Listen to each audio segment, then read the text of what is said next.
Hi, everybody. Welcome back to the Mike Gormley Show, and my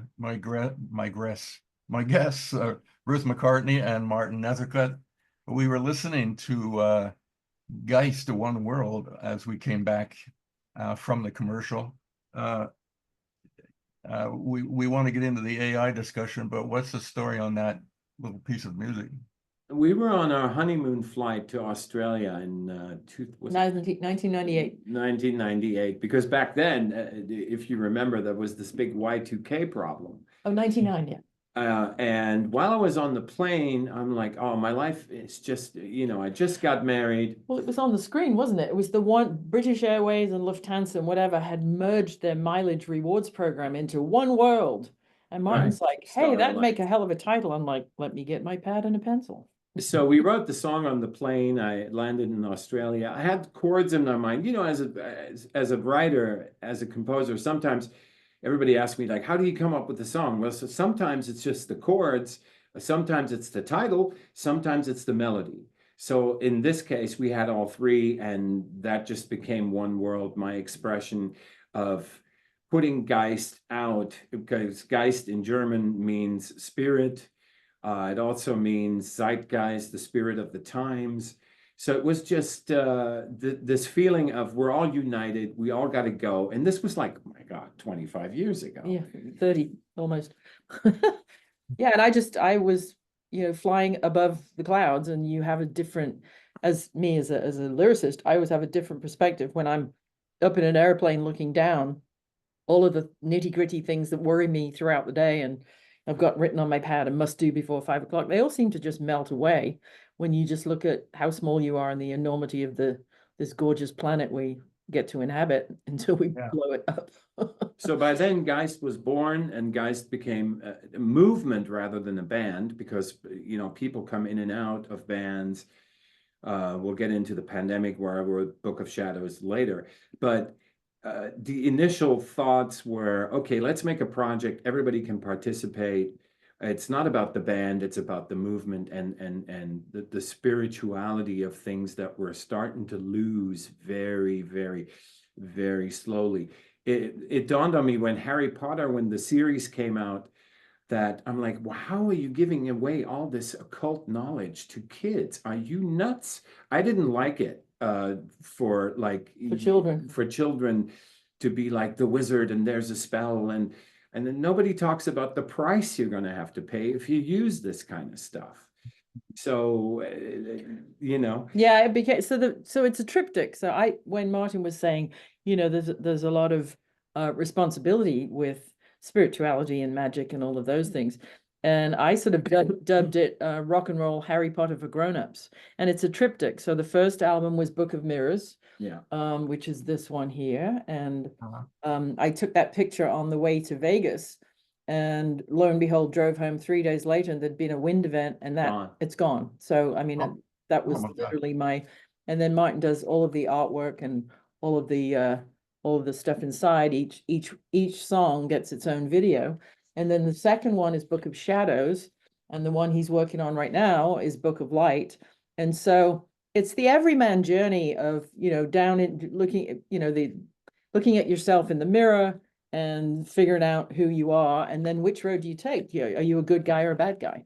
And so this was done, oh my gosh, 2010, and the storyline around it is about there's a global pandemic. He wrote that in 2010. Well, so you're seeing into the future.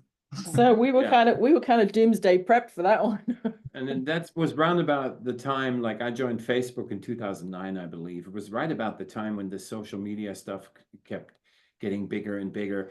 And on Book of Mirrors, on the first one, there's a song called Feed the Beast. And I had already the premonition that all these pictures, all these stories we feed in every day. Look what I had for lunch today. Who cares, right? But the bot cares, and the bot will like regurgitate and chow down on it. And now that AI is here, it's becoming it's almost independent from everything else, and it will suggest, because AI is predictive, right? That's its purpose in life, is to predict a future outcome. And to individualize it. So, you know, what was the Tom Cruise movie where everybody got their own individual commercial? Can't remember. But we're there now. I mean, I don't know if you know this, but if you have apps open like Instagram or whatever, unless you go in and switch your microphone off every single time, the microphone is active.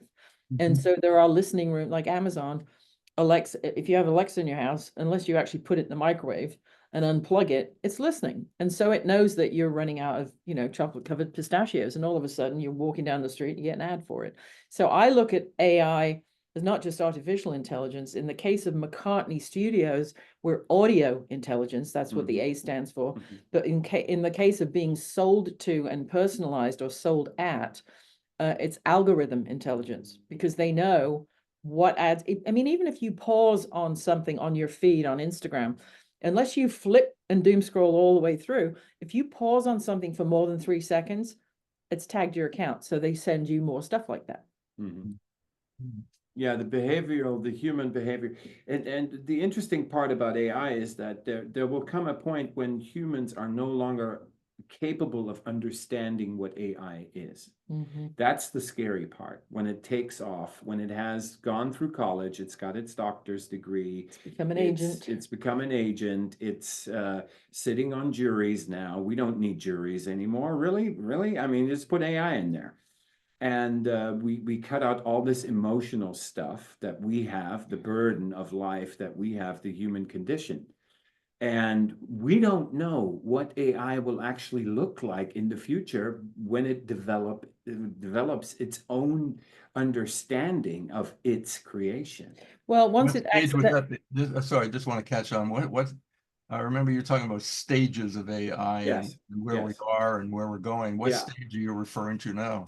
So sorry, Ruth. There are kind of 10 stages that they like to say, like stage 1 AI is Roomba and you know, and your smart fridge. Stage 2 is Alexa and Siri. And right now, like stage 3 is ChatGPT. That was ChatGPT 1 and 2 and 3. And we're now in stage 4. Meaning that now AI has developed into a narrow band, a narrow AI. It will learn everything about what you feed into it, but it's not yet jumping the border. Meaning stage 5, which is coming very, very quickly, is generative AI. And that means you can take all those silos like music, pictures, videos, voiceover, text, writing, and do a smash up in one interface. And so now you have an insurance AI that will talk to a doctor AI, that will talk to your liquor store AI, right? And your bank account AI. So now your patterns are coming together. Buy your wine for cash. Right now, they're all separate. Right now, they're still all separate, but when AI meets other AIs, that's where it's. And that's stage 5? That's stage 5, and that's coming. And there's 5 more after, and they reckon there's 5 more after that. Yeah. Yeah, 5 more after that. I remember. And then there's super intelligence, and then there's God AI. Yeah, stage 10 is Stage God. 10 is God AI. When it leaves the planet, and because we're all biologicals, we're carbon-based, it doesn't care about that. It needs silicon. And it'll probably go to the outskirts of Saturn to mine some stuff. I'm taking my gallium and I'm going home. That's it. Well, we're going to pop away again just for a second, but we'll get back into. Well, we'll talk about. I think why it's become such a public thing now is there's one gentleman who was involved in creating it is now talking about how dangerous it is, and so we'll pop into that. But on our way out, we're going to listen to GEIST again, the Book of Shadows, and this is the Mike Gormley Show. Thanks for listening, and come on back in a minute or two.